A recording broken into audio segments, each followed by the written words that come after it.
நான் என்ன சொல்றேன்னு கேட்டா, எந்த சட்டத்தையும் போட்டு ஒரு ஆண் மகன் இன்னொரு பெண்ணோட வாழ்வதை தடுக்க முடிஞ்ச சட்டம் இப்படி போட சொல்லுங்க, நான் வரவேற்கிறேன். எப்படி?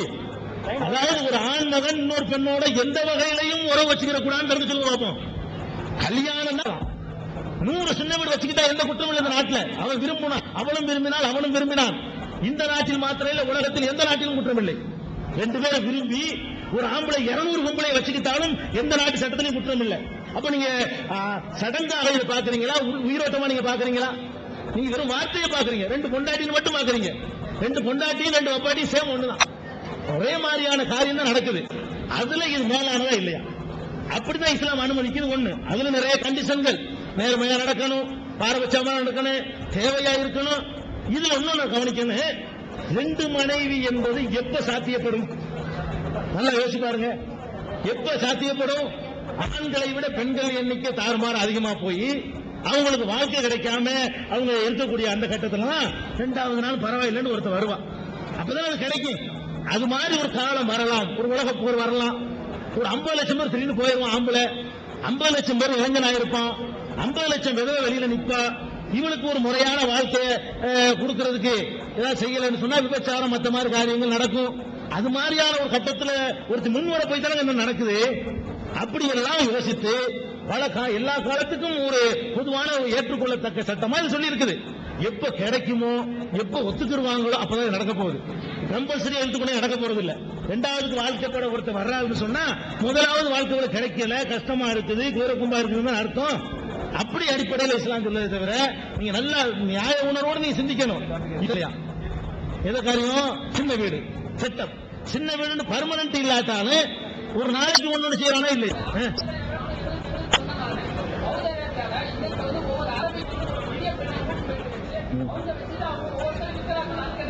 அதாவதுங்க, சவுதி அரேபியாவில் உள்ளவனுக்கு இஸ்லாத்துக்கு என்ன நான் கேட்கிறேன். எத்தனையோ முஸ்லீம் பெயர்ல வச்சு அவன் இருங்க. நாங்க என்ன நினைக்கிறோம்? அதாவதுங்க, இப்படி வாடகை வைக்க சொல்லி இஸ்லாம் சொல்லுதா?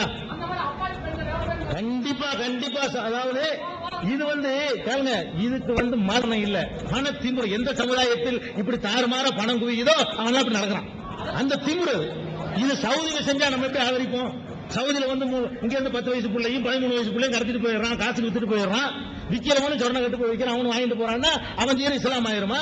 நாங்க சவுதிக்கு ஏஜெண்டா? நாங்க அல்ல, சவுதி எங்களுக்கு வழிகாட்டின இஸ்லாத்தில் இருக்குதா? நாங்க என்ன நினைக்கிறோம்? ஏதோ கிரிமினல் சட்டங்களை இஸ்லாத்தை கடைபிடிக்கிறான். சிறுனா கையை வெட்டுவான், கற்பழிக்கும், மரண தண்டனை கொடுப்பான். இந்த மாதிரி காரியங்கள்ல சிலது நிலைநாட்டுறாங்கிறதுக்கு சவுதியை பேச முடியுமே தவிர தனிப்பட்ட வாழ்க்கையில இன்றைக்கு அரபு நாடுகள் தான் பாரிஸை விட மோசமா போயிட்டு இருக்கு. அனுமதி எல்லாம் கொடுக்கறது இல்லைங்க. அனுமதி கொடுத்தாலும் நம்ம சவுதி அத்தாரிட்டி இல்லைங்க. அதாவது அனுமதி கொடுக்கறான்னு இல்ல நமக்கு தெரியல. அனுமதியை அவன் கொடுத்தாலும் சவுதி செஞ்சா இஸ்லாம் நீங்க நினைக்கிறீங்க? குர்ஆன்ல இருக்குன்னு என்கிட்ட காட்டுங்க. முஸ்லீம் கண்ட்ரில எல்லாம் பண்றாங்க. முஸ்லீம் கண்ட்ரி குவைத்துல போய் பாருங்க, பிரான்ஸ் செத்துச்சு, அதை விட மோசமா போச்சு குவைத். பஹ்ரைனுக்கு போங்க, அதை விட மோசமான நாடு உலகத்தில் கிடையாது. ஆபாசம், அந்த கிளப் டான்ஸ், அதுக்கு இஸ்லாம் இருப்பா? பணம், அது பணம். ஒழுங்குபடுத்துச்சுன்னா இஸ்லாத்தம் விட்டதுனால ஒழுங்கா இல்லவன். அன்பு சகோதரர்களே, இப்ப நான் ஒரு அடிப்படை உங்களுக்கு சொல்லிடுறேன். முஸ்லிம்கள் பூரா பரிசுத்தமான வாழ்க்கை நடத்துகிறார்கள் அப்படிங்கிறது இங்க இந்த சபைகள் ஆர்குமெண்ட் கிடையாது. முஸ்லிம்கள் முஸ்லிம்களாக வாழவில்லை என்று நாங்களே சொல்றோம். நான் ஆரம்பத்தில் சொல்லிட்டேன், முஸ்லிம்களாக வாழணும் அப்படிங்கிறதுக்கு தான் இந்த ஏற்பாடுகள். உங்களுக்கு சொல்ற மாதிரி முஸ்லிம்களை உட்கார்ந்து கேட்டுட்டு இருக்காங்க. நீங்க கேட்ட கேள்வி அவங்களை உறுத்தும், அவங்க திருந்துவாங்க. நீங்க என்ன நினைச்சிட்டீங்கன்னா முஸ்லீம் பூரா 10% கரெக்டா வாழ்ற மாதிரியும் மற்றவங்க எல்லாம் வாழாத மாதிரி, அப்படி அல்ல. இஸ்லாமிய சித்தாந்தத்தை தான் பேசிக்கிட்டு இருக்கோம். நம்ம என்ன பேசுறோம்னா, இஸ்லாம் அதை ஆதரிக்கவில்லை, இஸ்லாம் அதை ஆதரிக்குது, இஸ்லாம் இப்படி சொல்லுது, இஸ்லாம் இப்படி சொல்லல, அதைத்தான் நம்ம பேசிக்கிட்டு இருக்கிறோம். இஸ்லாம் வரதட்சணை வாங்கக்கூடாதுங்குது. முஸ்லீம் வாங்குறான்னு கேட்க கூடாது, வாங்குறான், அவன் வாங்கத்தான் செய்யறான். முஸ்லீம் திருடுறான், என்ன பண்றது? நடக்க வைக்கணும். அதான் நடக்கல, நானே ஒத்துக்கிறேன். நான் தப்பு செஞ்சாலும் நான் இஸ்லாமிய இருக்கு நடக்கலன்னு அர்த்தம். நடக்க வைக்கணும். அதனால சவுதியில தப்பு இருக்குது, ஈரான்ல தப்பு இருக்குது, ஈராக்ல என்கிட்ட இருந்து உங்கள்கிட்ட இருக்குங்க, நிறைய தூரத்துக்குலாம் போவானே. அந்த அடிப்படையில தான் இஸ்லாம் வந்து அந்த பலதார மனத்தை வந்து அனுமதிக்குது. ஜாதி முஸ்லிம் பெருமக்களால ஜாதி இங்க ஒழிவு இருக்கு. அந்த ஜாதி ஒழியத்துதான் நம்ம போராடின்னு வரோம். ஏன்னா வர்ணாச தர்மத்தை ஒழிக்கணும்னு சொல்லிதான் நம்ம திராவிடர்களால நம்ம போராடின்னு வரோம். ஆனா முஸ்லிம் பெருமக்கள் ஒழித்திருக்கார்கள். இருந்தாலும் அங்கேயும் ஏற்றத்தாழ்வு இருக்கு. ஜாதி ஏற்றத்தாழ்வு பணத்தால இல்ல. தமிழ் முஸ்லிம ஒரு உருது முஸ்லிம் பொண்ணு கொடுத்து வாங்கல் இல்ல. அப்ப அங்கேயும் ஜாதி ஏற்றத்தாழ்வு இந்த நாட்டில் ஒழிக்க முடியல. அதுக்கு நீங்க என்ன காரியங்கள் செய்கிறீர்கள்? இன்னொன்னு, பாகிஸ்தான்லாம் சுன்னி சயாசுக்கு இவ்வளவு சண்டை இருக்கு. அப்போ முஸ்லீம் அல்லாதவர்கள் நினைக்கிறாங்க முஸ்லீம்குள்ளேயே அடிச்சுக்கிறான்டா, நம்ம எதுக்கு அங்க போய் சேருவானு ஒரு தவறான எண்ணம் இருக்கு இல்லையா? முஸ்லிம் பெருமக்கள் எல்லாத்தையும் ஒன்னா சேர்க்கணும்னு சொன்ன அந்த வழி முஸ்லிமையே பல பிரிவுகளாக ஆக்கின்றது. இதை நம்ம கண்கூடாக பார்க்கிறோம். யாரையும் குறை சொல்லல, குறை சொல்றதாக நினைச்சுக்காதீங்க இல்லையா? ஜாதி ஏற்றத்தாழ்வுகள் இஸ்லாம் மார்க்கம் ஒழிக்க முற்பட்டதா? ரெண்டாவது, அதுக்குள்ளேயே அடிச்சுக்கிறீங்களே அது ஏன்னா முஸ்லீம் நாட்டுக்குள்ளேயே சண்டை. ஈரான சண்டை, ஈராக் இன்னொருத்தர் அடிக்கிறான், அவன் அடிக்கிறான். அப்ப முஸ்லீம் மார்க்கம் நாட்டையே ஒற்றுமைப்படுத்த முடியவில்லை இல்லையா? அது ஒரு கிறிஸ்டியன் நேஷன் மாதிரி, கேத்தலிக் புராட்டஸ்டன்ட் மாதிரி ஆகி போச்சு. இதுக்கு என்ன வழி சொல்றீங்க? குமார் அவர்கள் கேட்ட கேள்வியில அடுத்த கேள்வி என்னன்னா, இஸ்லாத்துல சாதி இருக்கத்தானே செய்யுது அப்படின்னு சொல்லி கேட்கிறாங்க. அது எதை வச்சு கேட்கிறாங்கன்னா, அந்த ஷியா சன்னின்னு சொல்லி பாகிஸ்தான்ல உள்ளது, நம்ம நாட்டில் இருக்கிற அதே சுட்டி காட்டல. மரைக்காரு, லப்ப, ராவுத்தரு, டக்னி, இப்படி எல்லாம் பல பேர்கள்ல முஸ்லிம்கள் இருக்கிறாங்க. இதுகளை எல்லாம் வைத்துக் கொண்டு உங்களில் தானே சாதி இருக்குது, சாதி இல்லைன்னு சொல்றீங்களே கேட்கிறாங்க. இதை ரெண்டு விதமாக நீங்கள் வழங்கிக் கொள்ளணும். இதுல முஸ்லிம்களுக்கு சொல்ல வேண்டிய அறிவுரை நான் கடைசியா சொல்லிக்கிறேன். முதல்ல உங்களுக்கு சொல்ல வேண்டிய விளக்கம். அதாவது மரைக்காருங்கிறாங்க, தமிழகத்தில் சில பேர் மரைக்காருன்னு போட்டுக்குவாங்க. மரைக்காருன்னா என்ன? மரக்கலாயர். மரக்கலாயர் தான் மரைக்காயர். மரக்கலம்னா ஓடம், ஓடம் இருக்குல்ல, படகு, அதான் மரக்கலம். அந்த காலத்துல அரபு நாட்டில இருந்து படகு ஓட்டிக்கிட்டு வியாபாரம் பண்ணி சரக்குகளை இறக்குமதி பண்ணிக்கிட்டு இருந்தாங்க இல்லையா? கடலோர பகுதியில் வாழ்றவங்க மரக்கலம் ஓட்டிக்கிட்டு இருந்ததுனால அவங்களுக்கு பேர் மரக்கலாயர். மரக்கலாயர் என்பது மரைக்காயர். அதனால கடற்கரை பகுதியில இருந்து மரைக்காயர்னு சொல்லிக்குவாங்க. கடலோர பகுதிகளில் அவன் மரக்கலம் ஓட்டுனவன் மரக்கலாயர்னா ஓகே. இவன் சொல்றானே திமிர் கிறுக்கவன், இவன் தன்னை மரக்கலாயர் இன்னமும் சொல்றான் பாருங்க, அது இவன் செய்யற முட்டாள்தனம். அதனால இந்த கேள்வி ஐயா கேட்டிருக்கிறாங்க. மரக்கலை ஓட்டுனால் ஒருத்தர் தன்னை மரக்கலாயர்னு சொல்லிக்கிறான். டாக்டருக்கு படிச்சா டாக்டர்னு சொல்லலாம். நான் டாக்டருக்கு படிச்சனால என் மகனும் டாக்டர் சேர்த்துக்க முடியுமா? என் பேரன் டாக்டர் சேர்க்க முடியுமா? அவன் படிச்சுதான் சேர்க்கணும். அப்ப என் பாட்ட மரக்கலம் ஓட்டுனா அவன் மரக்கலாயர், அது ஓகே. நான் ஓட்டலையில மரக்கலத்தை எனக்கு பின்னாடி மரக்கையார்னு போடுற தப்பு தானே? எங்க ஆளுக்கு செய்யற தப்புனால ஒரு சாதி மாதிரி அவர்களுக்கு என்ன செய்தது? தோற்றம் அளிக்குது. அதே மாதிரி ராவுத்தருங்கிறான். ராவுத்தண்டா என்ன? யானையை அடக்கிறவன மாவுத்தன் சொல்லுவாங்க. யானைக்கு ட்ரைனிங் கொடுக்கறான்ல மாவுத்தன். குதிரைக்கு பயிற்சி அளிக்கிறவன் ராவுத்தன். தமிழ் இலக்கணப்படி அகராதிப்படி யானைக்கு பயிற்சி அளிக்கிறவன மாவுத்தம்பாங்க, குதிரைக்கு பயிற்சி அளிக்கிறவன ராவுத்தம்பாங்க. இந்த ராவுத்தண்டா யாருன்னா, அந்த அரபு குதிரைகள் ரொம்ப சண்டித்தனம் பண்ணும். அரபு நாட்டிலிருந்து குதிரைகளை இறக்குமதி பண்ணி அதை ஒழுங்காக பயிற்சி கொடுத்து எஜமானனுக்கு விசுவாசமா இருப்பதற்கான சர்க்கஸ்ல மிருகங்களுக்கு ட்ரைனிங் கொடுக்கலாம் இல்லையா? அந்த மாதிரி குதிரைகளுக்கு பயிற்சி கொடுக்கிற வேலையை அன்றைக்கு சில முஸ்லீம்கள் செய்தாங்க. அந்த குதிரைக்கு பயிற்சி கொடுத்ததுனால அவர்களுக்கு ராவுத்தர் என்று சொல்லப்பட்டார்கள். இன்றைக்கு கூட நீங்க கள்ளழகர் அந்த தேர்ல போகும்போது ராவுத்தர் தான் குதிரையில் இருப்பார். ராவுத்தர் தான் முஸ்லீம் இல்ல. ஏன்னா அந்த கள்ளழகர் காலத்துக்குலாம் பிந்தினா இஸ்லாம். நீங்க சொல்லக்கூடிய கள்ளழகர் காலத்துக்குலாம் பிந்தின மார்க்கம் இஸ்லாம். நபிகள் நாயகம் அவர்கள் பிந்தினவர்கள். அப்ப அங்க ராவுத்தர் வர்றாருன்னா எந்த ராவுத்தர் வர்றாரு? குதிரைக்கு ட்ரைனிங் கொடுக்கக்கூடியவர் தான் வர்றாரு. இதை நீங்க இலக்கியங்கள்ல நீங்க நிறைய பார்க்கலாம். அது பெரிய சர்ச்சைக்கு வேண்டியதில்லை. அப்ப குதிரை எங்க அப்பம் பாட்டன் குதிரைக்கு ட்ரைனிங் கொடுத்தான்னா ராவுத்தன் ஓகே. நான் கொடுக்கல, என்ன ராவுத்தன்களாமா? இவன் விளங்காம ராவுத்தன் எங்காலுக்கு விளங்காம இதான் ராவுத்தங்கிறது. அதே மாதிரி பட்டாணியர்கள். பட்டான்கிறது ஒரு வட இந்தியாவில் உள்ள ஒரு மாநிலம். ஒரு காலத்தில் ஏற்பட்ட வகுப்பு கலவரத்தில் அங்க வாழ முடியாமல் இங்க அகதிகளாக அந்த மக்கள் வந்தாங்க. பட்டாணி பகுதிக்காரங்க தமிழ் அன்னைக்கு அமைதி பூங்காவா இருந்துச்சு. அங்கிருந்து வந்தவர்கள் அவங்களுக்கு தமிழ் தெரியாது. அதனால பட்டாணி ஊரை சொல்லி பட்டாணியர்கள் அப்படின்னு அழைக்கப்பட்டாங்க. நாளடைவில் என்ன ஆச்சுன்னு சொன்னா அது ஒரு கோத்திரம் மாதிரி ஆக்கிட்டாங்க. அது தவறு. முஸ்லீம்கள் செஞ்சாலும் தவறு. அப்படி தங்களை ராவுத்தர் என்றோ மரைக்காரி என்றோ இப்படி எல்லாம் ஒரு பேரை போட்டுக்கிறமாறு இஸ்லாம் கற்றுத்தரவில்லை. அப்படி எல்லாம் யூஸ் பண்றது வந்து மார்க்க இஸ்லாமே தடுக்கக்கூடிய ஒரு காரியம். அதை நம்ம ஒத்துக்கிறோம். அதே நேரத்தில் ஒன்றை நீங்க புரிஞ்சுக்கணும். இப்ப ராவுத்தரும் மரைக்காரா இருந்தாலே ராவுத்தரும் மரைக்காயர் பக்கத்தில் தொழமாட்டேன்னு சொல்ல மாட்டார். நீங்க சாதியோட ஒப்பிட முடியாது. ராவுத்தர் ஒரு தன்னை சொல்லிக்கிறாருன்னு வைங்களேன், மரைக்காயரோட சேர்ந்து சாப்பிட மாட்டாரா? ஒரு தட்டுல சாப்பிடுவாரு. ராவுத்தரும் மரைக்காயரும் ஒரு பிளேட்ல சாப்பிடுவாரு. பக்கத்தில் உட்கார்ந்துக்குவாரு. அவருக்கு பின்னாடி இவர் சொல்லுவார், இவருக்கு பின்னாடி அவர் சொல்லுவார். பிறப்பினால் தங்களை உயர்ந்தவர்களாக நினைத்துக் கொள்வதில்லை. அதே நேரத்தில் சம்பந்தம் பண்ற விஷயம் சொன்னாங்க பாருங்க, அதுவும் அப்படி ராவுத்தர் மரைக்காயர்னா பொண்ணு கொடுக்க மாட்டாங்கிறலாம் கிடையாது. ஒன்னே ஒண்ணு இருக்குங்க. என்னன்னு கேட்டா, உருது பேசக்கூடிய முஸ்லிம்கள் தமிழ் பேசுற முஸ்லிம்கள் வீட்டுல சம்பந்தம் பண்ண மாட்டாங்க. தமிழ் பேசுற முஸ்லிம்கள் உருது பேசுற வீட்டுல போய் சம்பந்தம் பண்ண மாட்டாங்க. இதுக்கு சாதி காரணம் கிடையாதுங்க. குடும்ப வாழ்க்கைன்னா சந்தோஷமா இருக்கிறதுக்கு தான். முதல்ல உட்காந்து பப்பேன்னு சொல்லிட்டு இருக்க முடியுமா? இவன் பேசுற பொண்டாடி வழங்கணுமா இல்லையா? பொண்டாடி இவனுக்கு வழங்கணுமா இல்லையா? இவன் தமிழையும் உருதையும் முடிச்சு போட்டு வச்சு என்ன பேசிக்கிறாங்க, என்னன்னு சந்தோஷமா இருப்பாங்க. ஒருத்தருக்கு ஒருத்தர் மகிழ்ச்சியா இருப்பதாக இருந்தால் மொழி ஒரு புரியக்கூடிய மொழி வந்து பல விஷயங்களை தேவை, அதை கவனிக்கணும். ஏன்னா ரெண்டு பேரும் சேர்ந்து வாழ போறோம். இவன் உப்பு போடுங்கிறது முழாவை போட்டு விட்டா என்ன கொண்டு இருக்கிறோம். சமையல் என்ன செய்வான் சொல்லுவான். அப்ப இவன் வந்து உருதுல சொல்ல அவன் தமிழ்ல ஒண்ணு செய்ய இது வந்து சரியா வராது. நிறைய பிரச்சனைகள் மாமனார் மாமியார் விஷயத்துல அதாவது இன்றைக்கு சமுதாய அமைப்பு நீங்க பாக்குறீங்க, மாமியார் கொடுமை எல்லாம் பாக்குறீங்க. மொழி தெரிஞ்சு நடக்கிற இடத்துல இவ்வளவு வருது.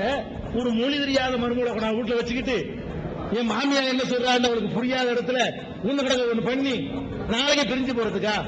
அந்த நோக்கத்தில் அவர்கள் வந்து சம்பந்தம் பண்ணுவதை தவிர்த்தால் அது தப்புன்னு சொல்லக்கூடாது. தொடக்கூடாது, தீட்டு தீண்டாம அப்படிங்கிற அடிப்படையில் செய்தால்தான் தப்பு. மற்றபடி ராவுத்தர் மரைக்காரெல்லாம் சம்பந்தம் நடந்துகிட்டு தான் இருக்குங்க. அதுல ஒண்ணு மார்க்கத்தில் ஒண்ணு இடையூறு கிடையாது. இந்த சண்டை பிடிச்சிக்கிற சொன்னாங்க, சண்டை பிடிச்சிக்கிறதுங்க எல்லாத்துலயும் உண்டுங்க. சண்டைக்கு நீங்க மதத்தெல்லாம் காரணம் காட்டக்கூடாது. மொழியில சண்டை பிடிக்கலையா? அண்ணன் தம்பி சண்டை பிடிக்கலையா? பங்காளிக்குள்ள சண்டை நடக்கலையா? சண்டை என்பதற்கு வந்து நீங்க அதை காரணமா காட்டக்கூடாது. இதுலயே நடக்குது. ஒரே மொழி பேசுறவன் சண்டை பிடிக்கிறான், ஒரே நாட்டுக்காரன் சண்டை பிடிக்கிறான், ஒரே தாய் தந்தைக்கு பிறந்தவன் ஒரு தான் இடத்துக்கான சண்டை பிடிக்கிறான். அப்ப அவங்க பிடிக்கிற சண்டையெல்லாம் அரபு நாட்டில் பிடிக்கிற சண்டையெல்லாம் இஸ்லாத்துக்குள்ள சண்டையா? ஆட்சிக்காக வேண்டி ஈரான் இராக்க அடிச்சுக்கிட்டான். இவன் இடத்த அதிகமா பிடிச்சிக்கிறதா, அவன் இடத்த பிடிச்சிக்கிறதாங்கிறதுக்காக வேண்டி அதையெல்லாம் நம்ம வந்து மார்க்கத்தோட இணைக்க கூடாது. அவன் இஸ்லாத்தை புரியாதனால சண்டை போடுறான், அவ்வளவுதான். போடுறான். அதுவும் அப்படித்தானே. அதுவும் வந்துங்க இஸ்லாமிய அடிப்படையில் அவன் போடல. குர்ஆன் தெரியாம நபிகள் நாயகம் சொன்ன போதனையை புரியாதனால சண்டை போடுறான். எல்லாம் ஒரு பொலிட்டிக்கல் சண்டை தான் அது. இப்போ உங்க வாயாலேயே வந்த ஒப்புதல் வாக்கு மூலம், இப்ப நீங்க சொன்ன உங்க வாயால் வந்த ஒப்புதல் வாக்கு மூலம் நீங்க தான் உங்க வாயால தான் சொன்னீங்க.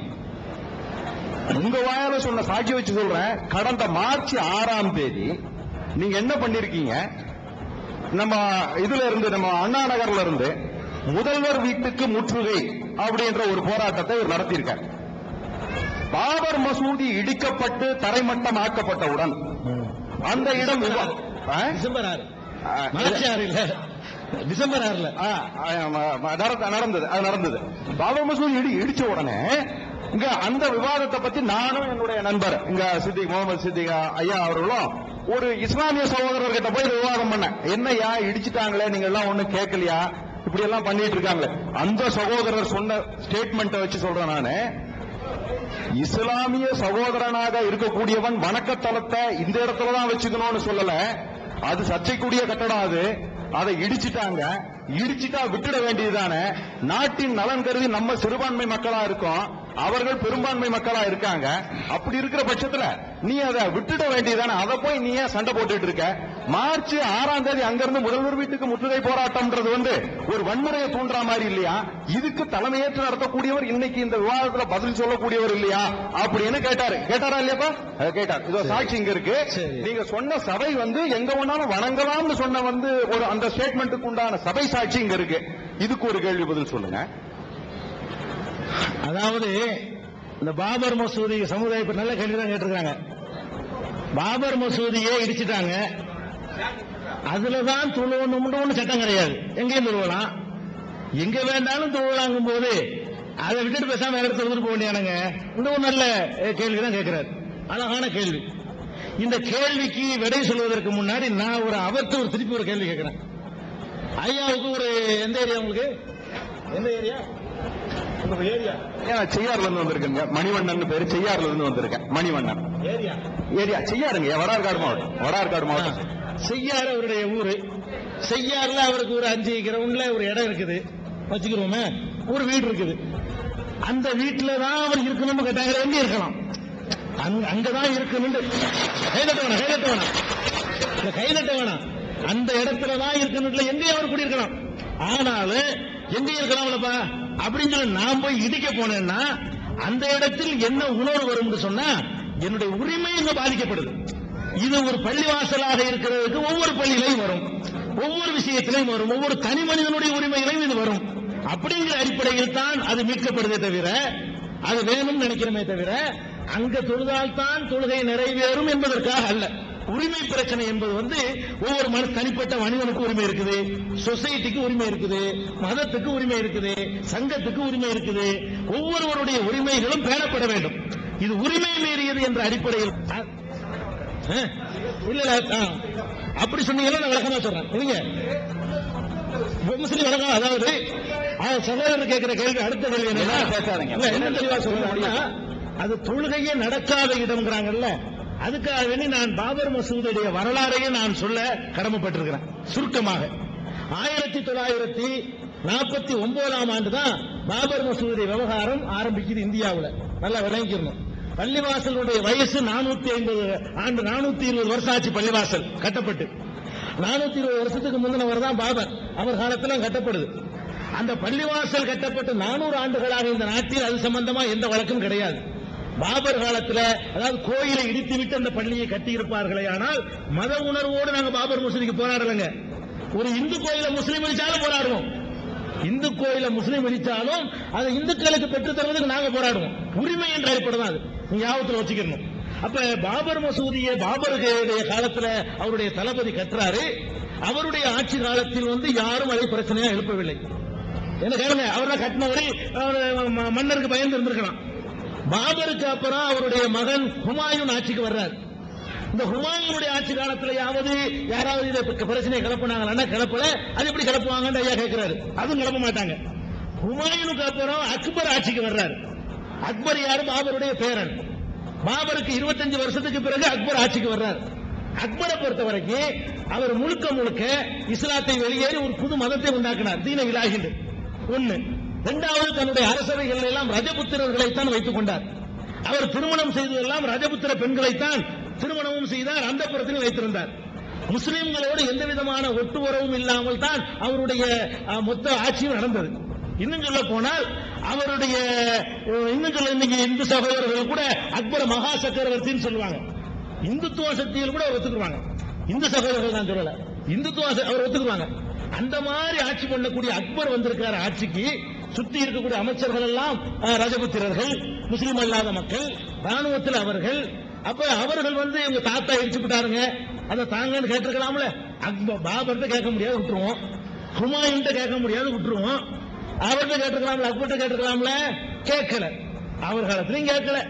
சரி, இப்படியே முஸ்லீம் மன்னர்கள் ஆட்சியெல்லாம் முடிந்து 200 வருஷம் வெள்ளக்கார ஆட்சி பண்ணான. வெள்ளக்கார ஆட்சி புரிந்த 200 வருஷ காலத்தில் பாபர் மசூதி சம்பந்தமான வழக்கு ஏதாவது நீதிமன்றத்தில் இருக்கான்னு தேடி பாருங்க. ஏன் வெள்ளக்காரன் கேட்கலாம்? ரெண்டும் பொதுவானதானவே. முஸ்லீம்கள் அடிச்சு விட்டாங்க, எங்களை கொடுங்கயான்னு சொல்லி. அப்ப பாபர் மசூதி கட்டின காலத்தில் இருந்து 200 ஆண்டு கால முஸ்லீம் ஆட்சியிலையும் எந்த வழக்கும் கிடையாது. அதற்கப்புறம் 200 ஆண்டு கால கிறிஸ்துவ ஆட்சியிலையும் வெள்ளையர்கள் ஆட்சியிலையும் அதுக்கு எந்த வழக்கும் கிடையாது. எப்ப பாபர் மசூதி வழக்கு வருது தெரியுமா? 1949, அதாவது சுதந்திர இந்தியாவில் தான் கோயிலை இடித்து கட்டினார்கள் என்ற கதை முதலாக கட்டப்படுகிறது. இன்னும் சொல்ல போனால் அந்த ராமாயணத்தை 3 பேர் எழுதியிருக்கிறாங்க. பிரபலமான ராமாயணம். அதுக்கு மேல தெரியாது எனக்கு. கம்பர் தமிழ் எழுதியிருக்காரு, உங்களுக்கு தெரியும். அதே மாதிரி தாசர் ஒரு ராமாயணம் எழுதியிருக்கிறாரு.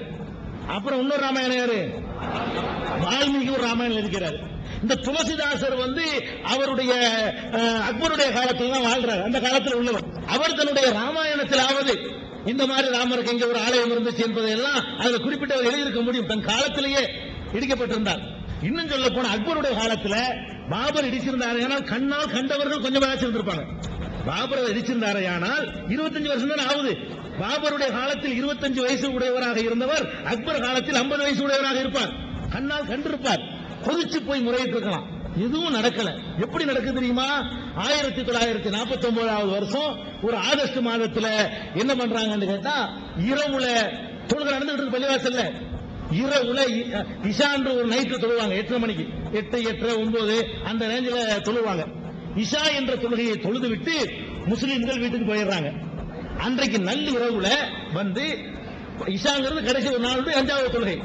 5 வேளை தொழுகை அங்க நடந்துகிட்டு இருந்துச்சு. நல்லா விளைக்கிறேன். இடித்து உள்ளே நுழைந்து அந்த மேடை ஒன்றுக்கு ஏறி நின்று பிரசங்கம் பண்றக்கூடிய சொற்பொழிவு செய்த மேடை, அந்த மேடை மீது சில சிலைகளை எல்லாம் கொண்டாந்து ஒரு 50 பேர் கொண்ட கும்பல் உள்ள வைக்கிறாங்க. வச்சுட்டு போன பிறகு காலை தொழுகையை 4:30 மணி 5 மணிக்கு தொழுகைக்கு வருவாங்க முஸ்லிம்கள். வந்து பார்த்தா பள்ளிவாசல் திறந்து கிடக்குது. அங்க சிலைகள் இருக்குது. உடனடியாக வந்து இந்த காவல்துறையில போய் புகார் கொடுக்கறாங்க. எஃப்ஐஆர் போடப்படுது. 1949 போடப்படுது எஃப்ஐஆர். 50 வருஷமா நீதிமன்றத்தால் தீர்க்கப்படாத ஒரே வழக்கு இதுவாகத்தான் இருக்கும். 49 நீங்க 99 50 வருஷம் ரவுண்ட் ஆயிடுச்சு. 50 வருஷ காலமாக இந்த வழக்கு இன்னும் விசாரணைக்கு எடுத்துக்கொள்ளப்படல. இந்த வழக்கு அன்னைக்கே தீர்த்துதான் முடிஞ்சிருங்க. அதுல ஏட்டையா எழுதுறாரு, அடிபணிந்து சமர்ப்பிக்கிறேன். இன்று இரவு முஸ்லிம்களை இஷா தொழுகையை நடத்திவிட்டு சென்ற பிறகு 50 பேர் கொண்ட ஒரு ரவுடி கும்பல், வன்முறை கும்பல் உள்ளே நுழைந்து இந்த பள்ளிவாசலுக்குள்ளே வைத்து விட்டார்கள். நடவடிக்கை அப்படி எஃப்ஐஆர் போடப்பட்டு எஃப்ஐஆர் உடைய காப்பி, அந்த காப்பி எங்க ஆபீஸ்ல நான் வச்சிருக்கிறேன். எங்கள்ட்ட இருக்கு காப்பி, எஃப்ஐஆர் உடைய ஜெராக்ஸ் காப்பி என்கிட்ட வாங்கிக்கலாம். அப்ப 1949 அங்க அயோத்தியுடைய பைசாபாத்ல உள்ள காவல் நிலையத்தில் போய் புகார் கொடுக்கப்படுது. புகாருக்கு எஃப்ஐஆர் போடப்படுது. அதுக்கு நடவடிக்கை எடுக்கப்படல. அதுக்கப்புறம் என்ன பண்றாங்க, நேரு விட்ட விவகாரம் போகுது. அப்ப மத்தியிலையும் காங்கிரஸ் ஆட்சி தான், மாநிலத்தையும் கோவிந்த வல்லப பந்து முதலமைச்சரா இருக்கிறார். அப்ப நேரு பிரதமரா இருக்கிறாரு. யூபியில காங்கிரஸ் முதலமைச்சராக கோவிந்த வல்லப பந்து முதலமைச்சரா இருக்கிறாரு. அழகான முறையில் அந்த பிரச்சனையை தீர்த்திருக்கலாம். அன்னைக்கு அந்த பிரச்சனைக்கு 50 ரூபாய் உள்ள பிடிச்சு போட்டா இன்னைக்கு 20 லட்சம் பேர் செத்துருக்க மாட்டாங்க. எல்லா பகுதியிலையும் பல்லாயிரக்கணக்கான கோடி பொருளாதாரம் அழிஞ்சிருக்காது. உலகமெல்லாம் காரி துப்பக்கூடிய ஒரு அவமானம் இந்த நாட்டுக்கு நிகழ்ந்திருக்காது. அன்றைக்கு என்ன பண்ணிட்டாங்க, பேசாம மௌனம் காத்து இழுத்து போட்ட சொல்லி நீதிபதி பாண்டேங்கிறவர் உத்தரவு போடுறாரு. பாண்டேங்கிற நீதிபதி உத்தரவு போடுறார். பிறகு அவர் பாரதிய ஜனதா கட்சி எம்பியாக போட்டிட்டு ஜெயிச்சார் சென்ற தேர்தலில். நீதிபதியாக இருந்தவர் அப்பவே அந்த இந்துத்துவ உணர்வோடவே இருந்திருக்காரு. அன்றைக்கு இழுத்து பூட்டப்பட்டு 50 வருஷமா தொழுகை நடக்கல. நடத்த விடாதனால நடக்கல. இவங்க என்ன செய்யறாங்க, நடத்தலங்கிறாங்க. 400 வருஷமா தொழுகை நடந்துச்சு. ஒரு இரவுல கொண்டே வச்சு 49 நாங்கள் இழந்தோம், 92 இழக்கல. பாபர் மசூதி பறிக்கப்பட்டு 92 இடிச்சாங்க. 49 பொசிஷன் போயிடுச்சு. 49 இருந்து பூட்டப்பட்டு அப்புறம் பூஜை செய்யப்பட்டு வெளியே இருந்து பூஜை செய்யலாம், அப்புறம் கரசேவை செய்யலாம், அப்படி செய்யலாம் இப்படி செய்யலாம் வந்து கடைசி கட்டமா இடிக்கப்பட்டிருக்கு. அதனால அது தொழுகையே நடக்கல என்ற வாதம் வந்து நடத்த விடாத சூழ்நிலையை உண்டாக்கிட்டு சொல்றது. 49க்கு முந்தி வரைக்கும் நடந்துச்சு. அதை கொண்டு வச்சு பூட்டி தொழக்கூடாது, முஸ்லீம்கள் போகக்கூடாது தடுத்துட்டாங்க. அதனால 50 வருஷம் நடக்கலாம் ஒத்துக்குவேன். 49 இருந்து 99 வரைக்கும் இன்னைக்கு தேதி வரைக்கும் நடத்தவில்லை. அது வரைக்கும் நடந்துச்சு, நடத்த விடாம தடுத்தாங்க. இதான் அதனுடைய ஸ்டோரி. இன்னும் பாபர் மசூதிக்கு விரிவான ஸ்டோரி புஸ்தகமே நாங்க போட்டிருக்கோம், முழு விவரங்களோட, தகுந்த ரெக்கார்டு, சான்று, ஆதாரங்களோட. என் பெயர் சிவா. நான் திராவிட கழகத்தை சார்ந்தவன். கடவுள் இல்லை என்ற கொள்கையில் உறுதியாகவும் ஆணித்தரமாக இருக்கின்றவன், நீதி ஒழுவாமல் இருக்கின்றவன். என்னை பொறுத்தவரையில் தந்தை பெரியார் எவ்வழியோ அவ்வழியேதான் இயேசுநாதரும், அவ்வழியேதான் முகமது நபி அவர்களும். ஏனென்றால் கடவுள் தூதர்கள் அல்ல, போதனைகள். அவர் சொல்லியது போதனைகள். அதுபோல் நீங்கள் ஒரு சிறிய காரணத்தை சொல்லிவிட்டீர்கள். என்னவென்று, மொழி பிரச்சனை அல்ல, எல்லாம் ஒரே மொழி, எல்லாம் இறைவன் கொடுத்த மொழி. ஏன் எல்லாம் ஒரே மொழியை கொடுத்திருந்தால் ஏன் உலகம் முழுவதும் அரபிக்காகவே கொடுத்திருக்க வேண்டியதானே? ஏன் அந்தந்த மொழியை கொடுத்தார்கள்? ஆகவே கடவுள் என்பது மொழியை பரப்பியவரும் அல்ல, மொழிக்காக தான் கடவுளை சேர்த்துக் கொள்ள வேண்டும் தவிர மொழி கடவுள் பரப்பியது அல்ல. ஆகவே நீங்கள் எல்லாரும் ஒரே மொழி என்பது ஏற்றுக்கொள்ளக்கூடிய விஷயம் அல்ல. இஸ்லாத்தை பொறுத்தவரை மொழி என்பது, இப்ப நம்ம நல்லா எடுத்துக்கிறோங்க, தமிழக மன்னர்கள் 3 மன்னர்கள் முன்னாடி வாழ்ந்திருக்கிறாங்க. பெரிய மன்னர்கள், மூவேந்தர் சொல்றோம் இல்லையா? சேர மன்னர்கள், சோழ மன்னர்கள், பாண்டிய மன்னர்கள் இல்லையா? சேர நாடு, சோழ நாடு, பாண்டிய நாடு.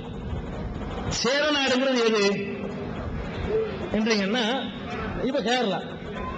அன்னைக்கு அது என்னது? தமிழப்ப தமிழ் மன்னர்கள் தான் ஆண்டிருக்கிறாங்க. சோழ நாடு எதுன்னு நமக்கு தஞ்சை பகுதி நமக்கு தெரியுது. பாண்டிய நாடு மதுரை, திருநெல்வேலி, ராமநாதபுரம் பாண்டிய நாடுங்கிறது நமக்கு விளங்குது. வேற சின்ன சின்ன நாடுகள் இருந்திருக்கு. சேர நாடுங்கிறது கேரளா. கேரளாவில் யாராச்சும் தமிழ் பேசுறானா? இல்ல.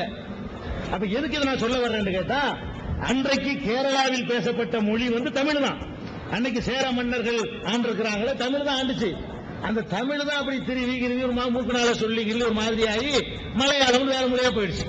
இப்ப மொழி என்பது இப்படித்தான் உருவாகுது. ஒரு மொழியிலிருந்து பல மொழிகள் பிறந்து உருவாகுது. இந்த உருது மொழிங்கிறாங்க. இந்த உருது மொழிங்கிறது எப்ப உண்டாகுது? முகலாய மன்னர்களுடைய இந்த ராணுவத்தில் பல பகுதிக்காரங்க கொண்டாந்து போட்டு இவன் வார்த்தனாலும் அவன் வார்த்தனாலும் இவன் வார்த்தனாலும் எல்லாம் போட்டு கலந்து மிக்ஸ் ஆகி இந்த மிலிட்டரியில பேசிக்கிட்ட மொழி தான் என்னவாச்சு?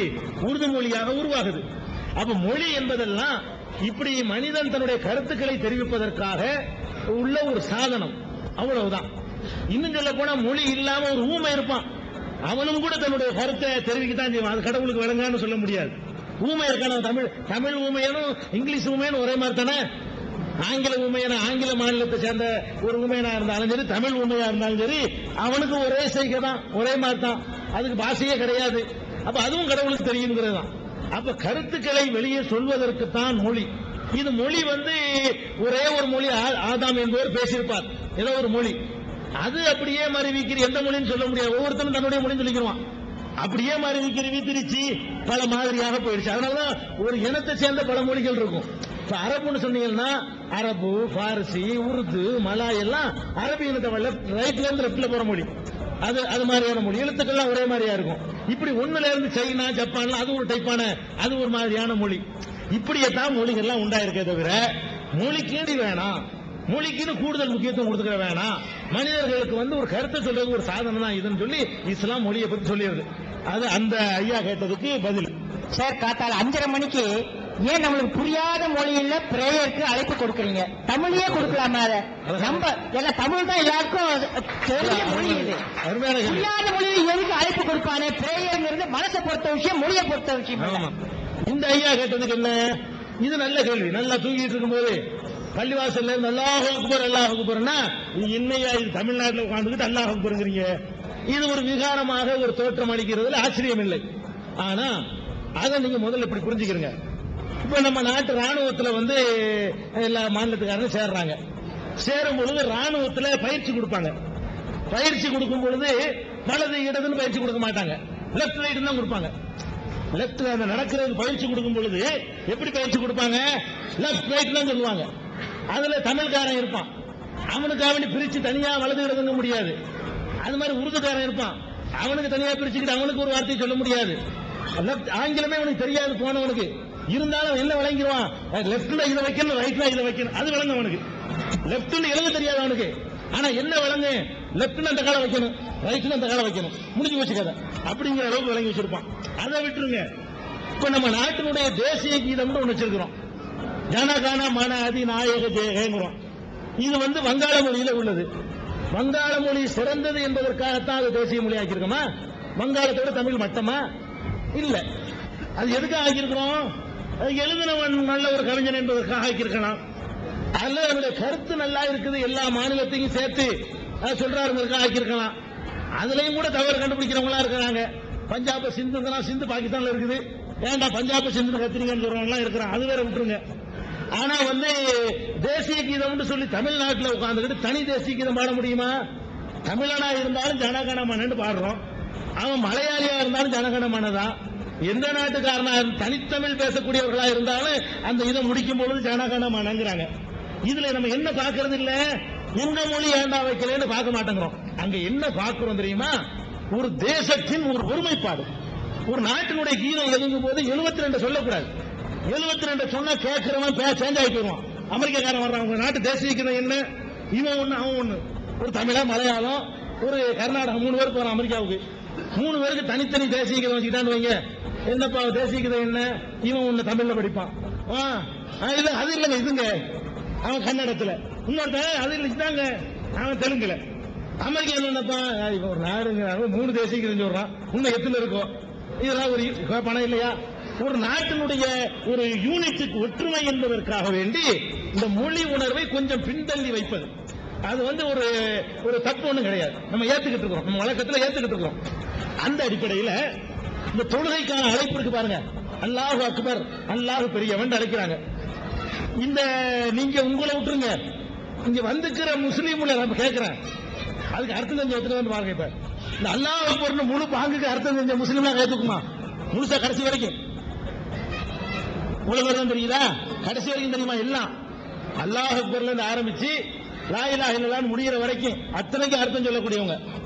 அல்லாஹ் அக்பருக்கு மட்டும் தெரிஞ்சதான் கேட்டுக்கிறாங்க, எல்லாத்துக்கும் தெரிஞ்சா கேட்டுக்குங்க. பாத்துக்கிட்டீங்களா? இவ்வளவுதான். முஸ்லீமுக்கே தெரியல.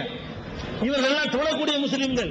இந்த அல்லாஹ் அக்பர்னு அவ்வளவு முஸ்லீம் அர்த்தம் தெரிஞ்சுக்கிறான், உங்களுக்கு மாத்திரம் தெரியலன்னு நினைக்காதீங்க. அது அரபு மொழி, உருது மொழி கிடையாது. பாங்கில சொல்லக்கூடிய அல்லாஹ் அக்பர் என்பது உருதா இருந்தா கூட நிறைய பேருக்கு தெரியும், அரபுல தான் சொல்லிக்கிட்டு இருக்காங்க. அதனால முஸ்லீமுக்கும் தெரியாது, முதல்ல விளங்கிக்கிறங்க. இப்ப ஏன் அதை சொல்றோம்னு கேட்டா, இப்ப நான் இப்ப அமெரிக்காவுக்கு போறேன் உதாரணத்துக்காக வேண்டி. எனக்கு ஆங்கிலம் தெரியாது, உதாரணத்துக்கு நெசமாவே தெரியாது. ஆங்கிலம் தெரியாது, அமெரிக்காவுக்கு போறேன். 4ஆம் கிளாஸ் படிச்சால்தான் நான்.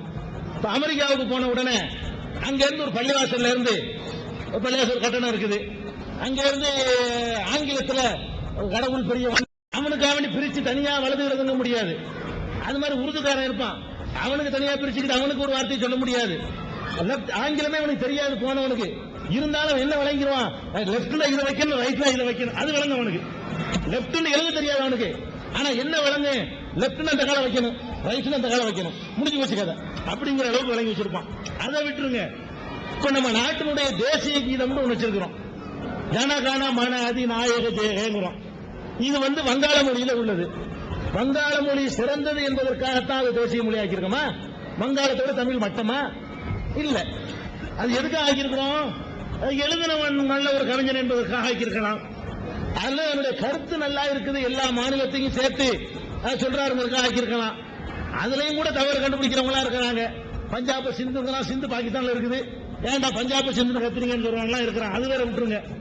ஆனா தேசிய கீதம் சொல்லி தமிழ்நாட்டில் உட்கார்ந்துக்கிட்டு தனி தேசிய கீதம் பாட முடியுமா? தமிழனா இருந்தாலும் ஜனகணமனன்னு பாடுறோம், அவன் மலையாளியா இருந்தாலும் ஜனகணமனதான்.